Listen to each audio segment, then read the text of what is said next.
ओम शांति।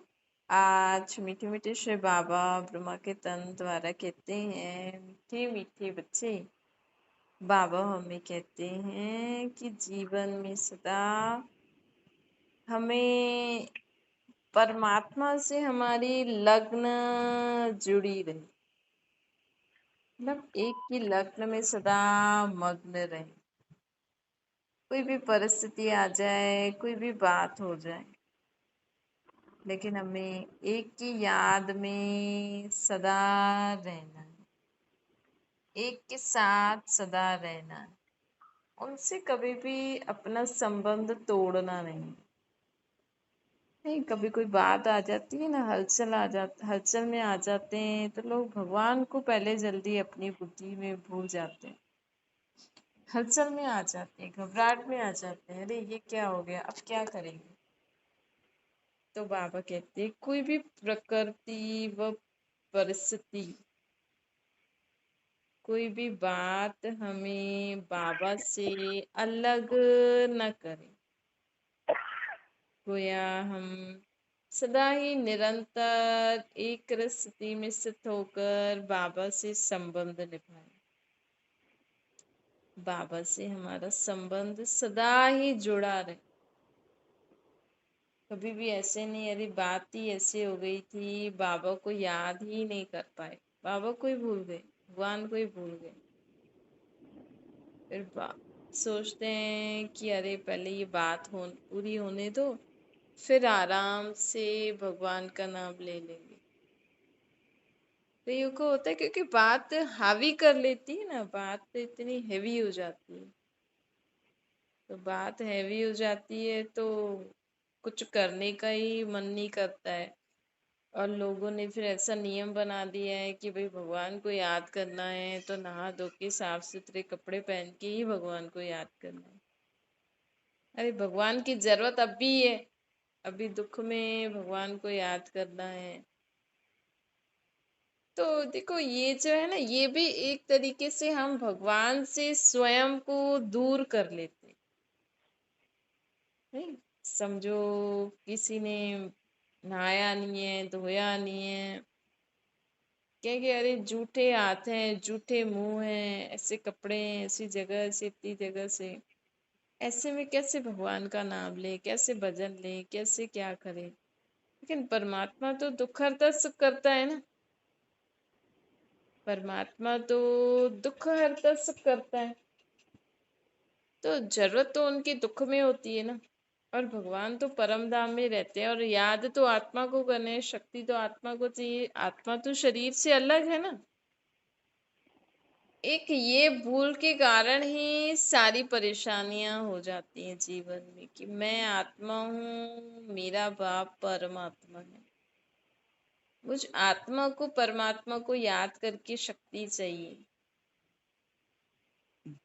मैं आत्मा परमात्मा की संतान हूँ, मुझे उनको याद करके मुझे आत्मा में शक्ति भरनी है, मुझे आत्मा को मदद चाहिए। मुझे आत्मा को अच्छा नहीं लग रहा है, मुझे आत्मा को जो दुख की फीलिंग हो रही है, जो परेशानी की फीलिंग हो रही है, वो हम आत्माओं को देखना है ना। तो मुझे आत्मा को शक्ति चाहिए, तो मैं अपने को आत्मा समझ के परमात्मा को याद करूँ, इसमें शरीर का क्या काम। अपने को न्यारी है समझो, आप कोई इंसान बीमार है, आप हॉस्पिटल में बैठे हो और आपको बहुत परेशानी हो रही है, बहुत समझ में नहीं आ रहा, दुख हो रहा है, तो आप सोचो आप क्या करोगे। उस समय आपको भगवान की जरूरत है या और किसी की, और कोई भी मददगार तो है, लेकिन आत्मा को शक्ति आत्मा को शक्ति चाहिए, समझ चाहिए कि उस समय मैं क्या करूं, कैसे करूं। तो हमें वहाँ बैठे बैठे हमारा अभ्यास ऐसा होना चाहिए कि वहाँ बैठे बैठे भी हम अपने को आत्मा समझें और परमात्मा को याद कर सकें, ताकि हम आत्माओं को वहाँ समझ में आए कि हमें क्या करना है, क्या नहीं करना है। तो बाबा आज हमें कहते हैं कि सदा अपने को आत्मा समझ, मुझे निराकार रूप में ऊपर याद करो परम धाम में। परम धाम में याद करने से हम आत्माओं को शक्ति मिलती है, जिससे हम अपनी इस दुनिया में रहते हुए सही रीति से काम कर सकते हैं, सही रीति से काम कर सकते हैं, सबकी मदद कर सकते हैं, खुद भी सुख शांति से रह सकते हैं। इससे देखो इस दुनिया में बता जी लोग धन संपत्ति कमाने के लिए बात करिया जी कितना ये तो पूरा चुराएगा वो उधर है करते हैं, मेहनत मैं करते हैं। बता दूंगा बोले कर तुम के पेंट करना नहीं देखो क्या नहीं पेंट वही थी दुकान में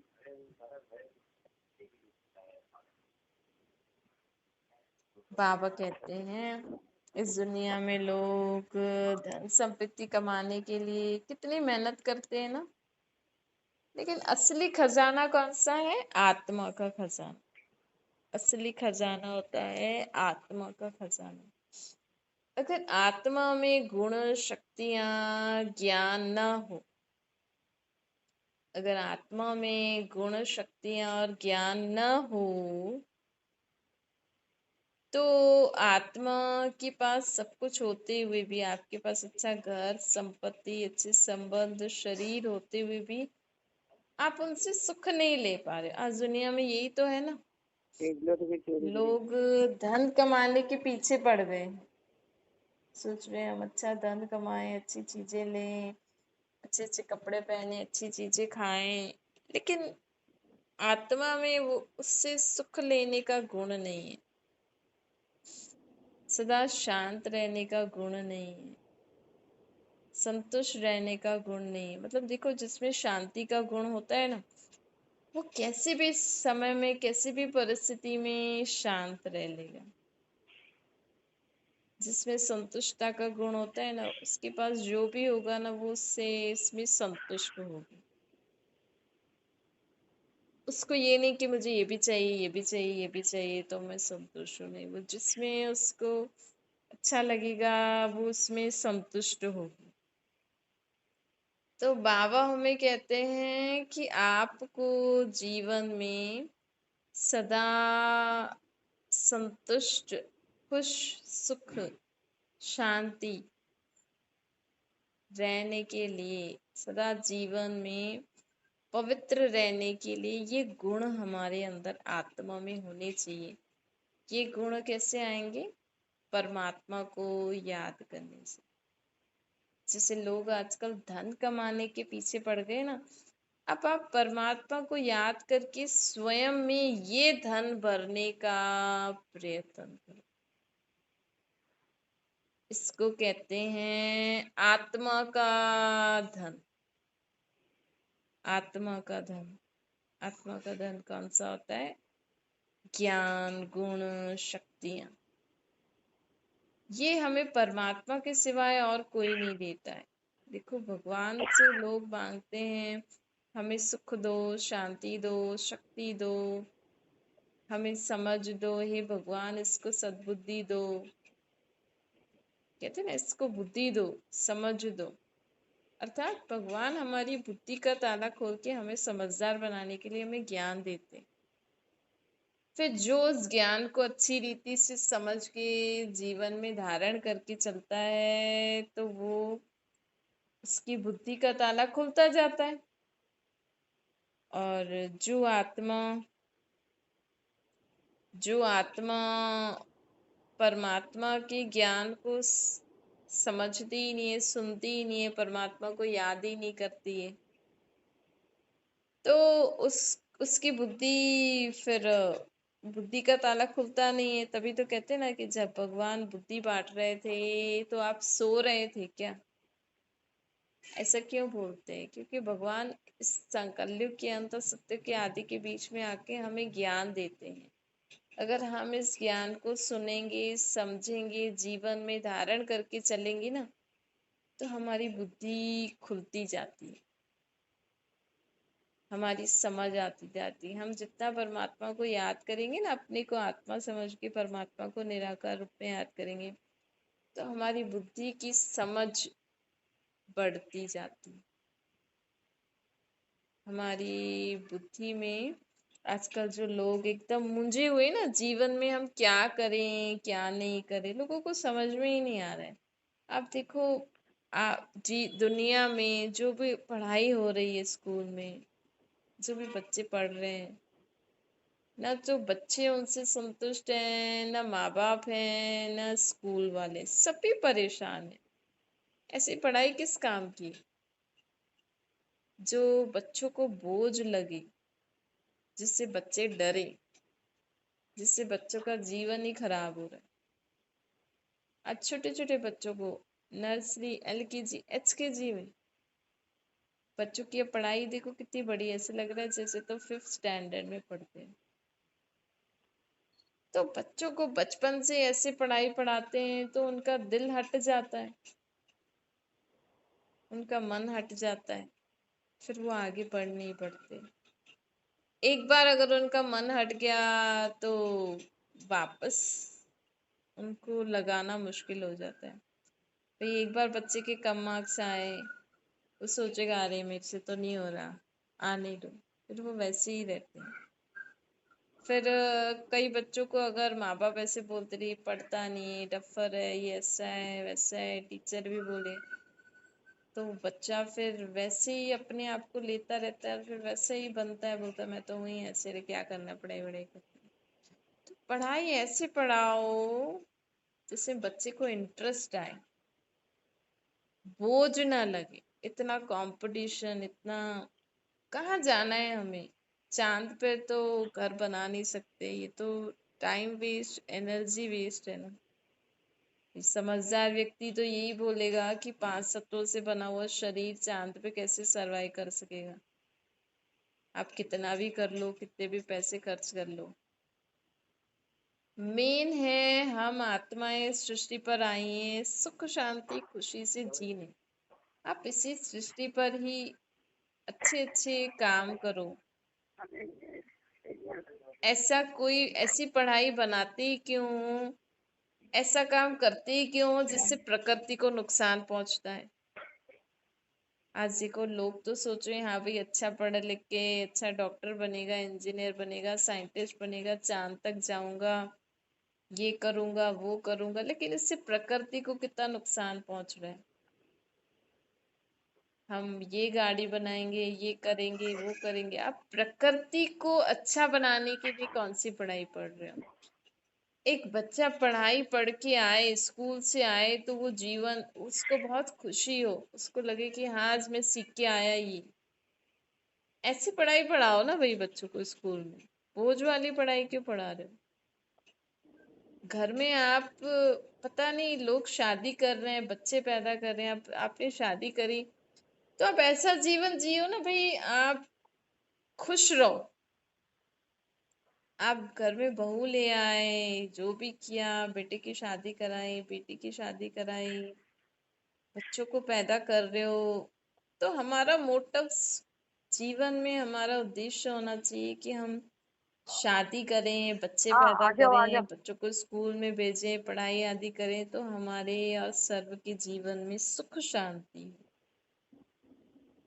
नहीं, आप बोलो अरे कई लोग तो शादी करके फिर पछताते हैं, बच्चे पैदा करके फिर पछताते हैं। आप बच्चों को इतनी पढ़ाई, इतने बड़े स्कूल में भेज ही क्यों रहे हो जिससे आपकी, आप भी परेशान, बच्चे भी परेशान। पहले तो माँ बाप को देखना चाहिए कि क्या हम बच्चों को पढ़ा सकते हैं, क्या हम बच्चों को वैसा एनवायरनमेंट दे सकते हैं, तो हम बड़े स्कूलों में डालें। नहीं, आप अपने बच्चों की कैपेबिलिटी देखो, उसको क्या अच्छा लगता है, उसको खेलकूद अच्छा लगता है तो उसको ऐसे ही स्कूल में डालो कि जहाँ पे ज्यादा पढ़ाई का बर्डन नहीं हो। देखो क्या सीखना होता है, लैंग्वेज ही तो सीखनी होती है ना, बाकी पढ़ाई तो आगे जाके तो सब डिफरेंट ही हो जाता है। मेन तो लैंग्वेज सीखनी होती है, और मॉरल वैल्यूज जितनी हम बच्चों को सिखाएं वो जरूरी है ना। आज बच्चों को मॉरल वैल्यूज नहीं सिखा रहे हैं, जीवन जीने, कैसे जीने चाहिए, कैसे सुख शांति खुशी से रहनी चाहिए, ये चीजें हमें बच्चों को सिखानी चाहिए ना। ऐसी ऐसी चीजें पढ़ाओ कि जिससे वो खुद भी खुश रहें, दूसरों को भी खुश करें, रिस्पेक्ट रिगार्ड रखें। नहीं तो बाबा हमें कहते हैं, देखो पता नहीं लोग दुनिया में क्या कर रहे हैं, पढ़ाई कर रहे हैं, शादियां कर रहे हैं, बच्चे पैदा कर रहे हैं, धंधा कर रहे हैं, पैसा कमा रहे हैं, लेकिन उससे सुख नहीं है, खुशी नहीं है, शांति नहीं है। तो पैसा कमा ही क्यों रहे हो? किसके लिए कमा रहे हो?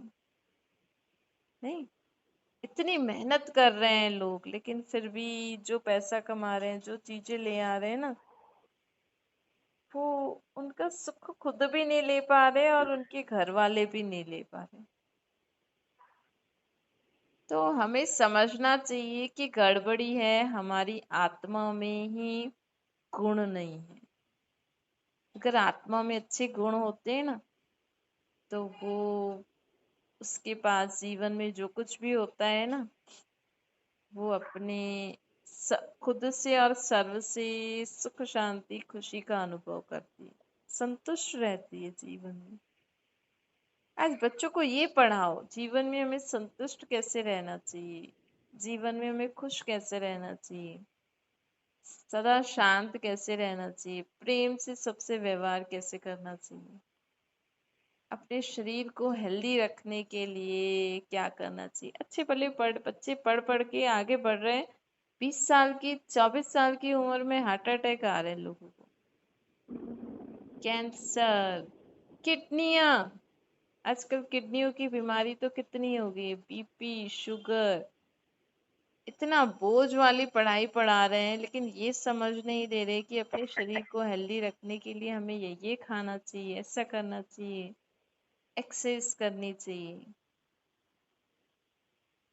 टीवी, मोबाइल, ऐसी ऐसी चीजें देख रहे हैं।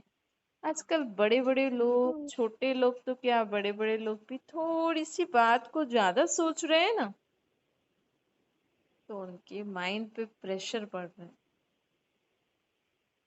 थोड़ी सी बात को ज्यादा सोचने से उनके माइंड पे प्रेशर पड़ रहा है, फिर डिप्रेशन, फिर किसी बात के लिए लोगों को, भाई माँ बाप को कोई ना कोई टेंशन होती ही है, कोई ना कोई प्रॉब्लम होती है। आजकल कमाना, पढ़ाना, टेंशन ले लेते हैं ना। तो बाबा हमें कहते हैं कि देखो, छोटी सी बात है, बच्चा पढ़ नहीं रहा है तो माँ परेशान, माँ सोचती है बस अब मैं क्या करूं। फिर बच्चे को डांटेंगे मारेंगे, वो तो बच्चे तो अपनी मस्ती में मस्त। आज देखो फिर माँ बोलेगी ये तो सुधर नहीं रहा है, खुद सोच सोच के परेशान हो जाती है कि अब इस बच्चे का क्या करूं, ये क्या करेगा आगे। अरे आगे क्या करना है, एक मनुष्य आत्मा आया है, शरीर लेके आई है, वो आत्मा, उसके शरीर के लिए खाना पीना पहनना रहना कपड़ा चाहिए, अर्थात उसको बड़ा करके लायक बना के कमाने लायक बनाना है। आप चाहते हो नहीं मेरा बच्चा डॉक्टर बन के ही कमाए, तो ये आपकी गलती है या बच्चे की गलती? उसको कमाना है ना। आप ये क्यों सोच रहे हो मेरा बेटा आगे क्या करेगा? आप उसकी विशेषता देखो, उस अनुसार उसको आगे बढ़ाओ। अगर आप चाहते हो मेरा बच्चा पढ़ लिख के इंजीनियर डॉक्टर बन के कमाए, तो ये आपकी गलती है, बच्चे की गलती थोड़ी है इसमें। नहीं, आप अपनी इच्छा के लिए अपने बच्चे का भविष्य क्यों खराब करते हो?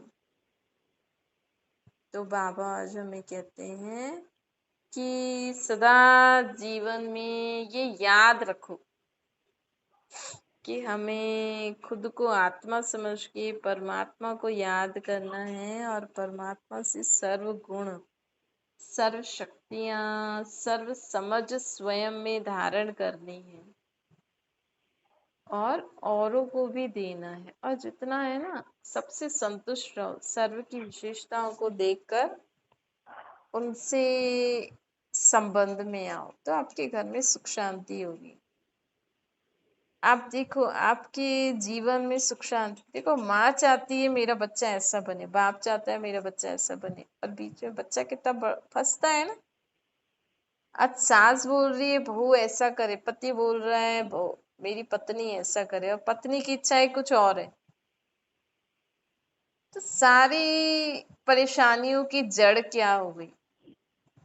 हर एक का एक दूसरे से एक्सपेक्ट करना। माँ बोलेगी मेरा बेटा ये करे, मेरी बेटी ये करे, बाप बोलेगा ये करे, तो उनके वाइब्रेशन आपके बच्चे तक पहुंचते हैं ना, वो बहुत हावी हैवी हो जाते हैं।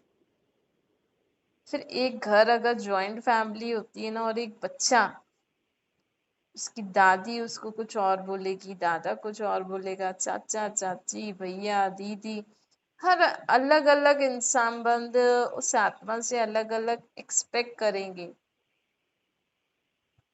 कि नहीं ये ऐसा करे, मेरी बहन मेरे साथ खेले, दादी बोलेगी मेरे साथ खेले, माँ बोलेगी पढ़ाई करे, बाप बोलेगा टीवी देखे मेरे साथ। आप बताओ उस आत्मा की क्या हालत होगी? तो बाबा कहते हैं इसीलिए अपना जीवन जियो और सर्व को जीने का अधिकार दो। आपने किसी को शरीर दिया है तो बांधो नहीं, किसी को भी हमें बंधन में बांधना नहीं चाहिए, फ्री छोड़ना चाहिए। और हमेशा समझना चाहिए कि एक आत्मा को लायक बनना है, अपने जीवन में आगे बढ़ना है, अपने जीवन में अपने पैरों पे खड़ा होना है। वो कुछ भी काम करे लेकिन अच्छा करे, अपनी इंटरेस्ट का करे, जिससे वो आराम से जीवन में कमा के खा सके और दूसरों को भी सुख शांति दे सके। अपनी मर्जी बच्चों पे नहीं थोपो, और बच्चों को भी समझाओ, अगर आपकी इच्छा है आप ये करना चाह रहे हो, अगर नहीं हो तो दूसरा ऑप्शन भी रेडी रखना। जरूरी नहीं है हमारी इच्छा है हम डॉक्टर ही बने तो हम डॉक्टर ही में आगे बढ़े। आप ट्राई करो, हो रहा है ठीक है, नहीं तो बहुत सारे कोर्सेस हैं। इससे कोई हार थोड़ी जाता है, कोई कम कम थोड़ी हो जाता है। इससे ये थोड़ी हो जाता है कि हम ये नहीं कर सकते, देखो हमने, लोग सोचेंगे अरे ये नहीं डॉक्टर पढ़ने गई थी, डॉक्टरी नहीं पढ़ सकी। यस, ये देखो लोग तो हर बात में आपको कुछ ना कुछ बोलेंगे, है ना। लोग तो हर बात में कुछ ना कुछ आपको बोलेंगे। आपको परमात्मा की चित्र छाया में रहकर अपना जीवन हमें सुख शांति से जीना है, खुशी खुशी से जीना है। तो ये नहीं तो ये कर लो, और क्या। मेन हमारी खुशी मैटर करती है ना, हमारी संतुष्टता मैटर करती है। हमें जीवन जीना है, दूसरों को थोड़ी हमें खिलाना है। अच्छा, मीठे मीठे से खिलते बच्चों प्रति माता पिता बाप दादा का याद प्यार और गुड मॉर्निंग। रूहानी बाप की हम सभी रूहानी बच्चों को नमस्ते। हमारी भी रूहानी माता पिता बाप दादा को याद प्यार गुड मॉर्निंग और नमस्ते। वरदान है सर्व खजानों की संपन्नता द्वारा संपूर्णता का अनुभव करने वाले प्राप्ति स्वरूप बनो। बाबा कहते हैं जैसे चंद्रमा जब संपन्न होता है ना, तो संपन्नता उसकी संपूर्णता की निशानी होती है। इससे और आगे नहीं बढ़ सकता। मतलब जो चीज में जो विशेषताएं हैं ना, मतलब देखो चंद्रमा जितना गोल हो जाता है उससे ज्यादा बढ़ सकता है। वैसे जिस आत्मा में जो विशेषता है वो उस विशेषता में बहुत अच्छा कर रहे हैं, तो उसको उसी विशेषता में आगे बढ़ने दो। ऐसा नहीं बोलो कि नहीं आप ये भी करो ये भी करो ये भी करो। अगर वो उसमें ऑलराउंडर विशेषता है तो वो करेगी, अगर नहीं कर पा रही तो आप उनको उस नजर से क्यों देख रहे हो कि ये पढ़ती नहीं है, या आपकी बहू ये नहीं करती, या आपकी सास ये नहीं करती, या ये इंसान ऐसा नहीं करता है। अरे उसमें जो विशेषता है उसको देखो ना। तो बाबा हमें कहते हैं जैसे चंद्रमा अपनी जब संपूर्णता की स्टेज पे पहुंच जाते हैं तो उससे ज्यादा बढ़ता नहीं है। ऐसे ही हर आत्मा में जो विशेषता है ना, उसको ध्यान में रखकर उसके साथ संबंध में आओगे तो आप भी जीवन में सुख शांति से रहोगे, उसको भी जीवन में सुख शांति से रहने दोगे। स्लोगन है दिव्य बुद्धि द्वारा सर्व सिद्धियों को प्राप्त करना ही सिद्धि स्वरूप है। अपनी बुद्धि को दिव्य, शुद्ध, पवित्र बनाओ तो परमात्मा की यथार्थ टचिंग हमें आएगी। हर हम जीवन में हर कार्य में सफलता प्राप्त करेंगे। अच्छा, ओम शांति। बाबा को याद करिए।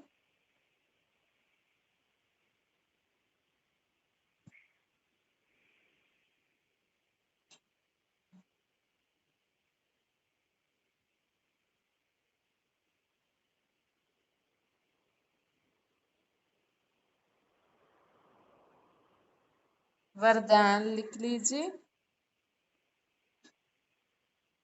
सर्व खजानों की संपन्नता द्वारा, सर्व खजानों की संपन्नता द्वारा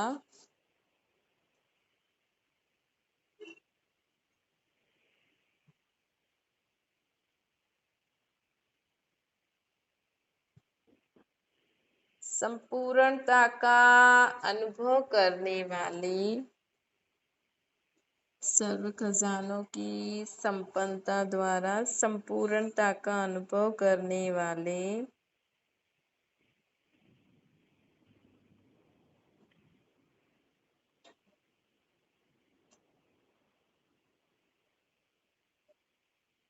प्राप्ति स्वरूप बनो, प्राप्ति स्वरूप बनो।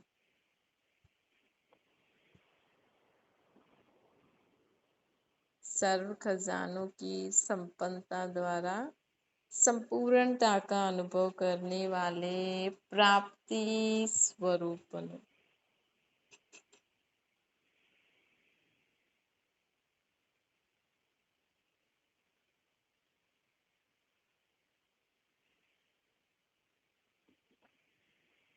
स्लोगन है दिव्य बुद्धि द्वारा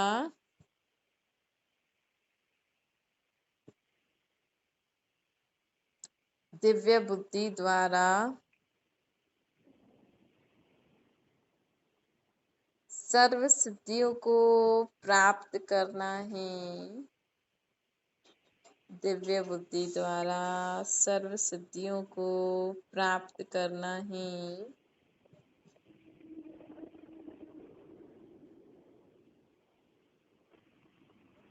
सिद्धि स्वरूप बनना है। सिद्धि स्वरूप बनना है।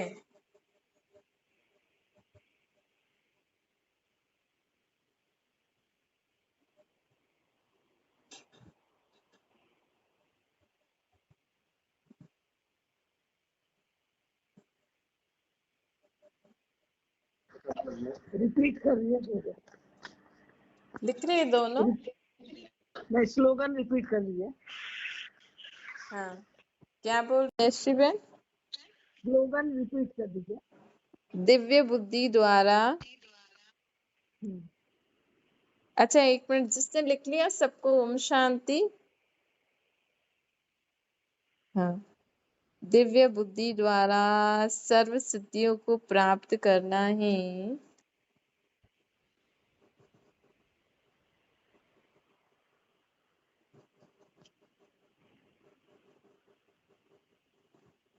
सिद्धि स्वरूप बनना है। सिद्धि स्वरूप बनना है। ओम शांति। ओम शांति। ओम शांति दीदी। ओम शांति दीदी। ओम शांति।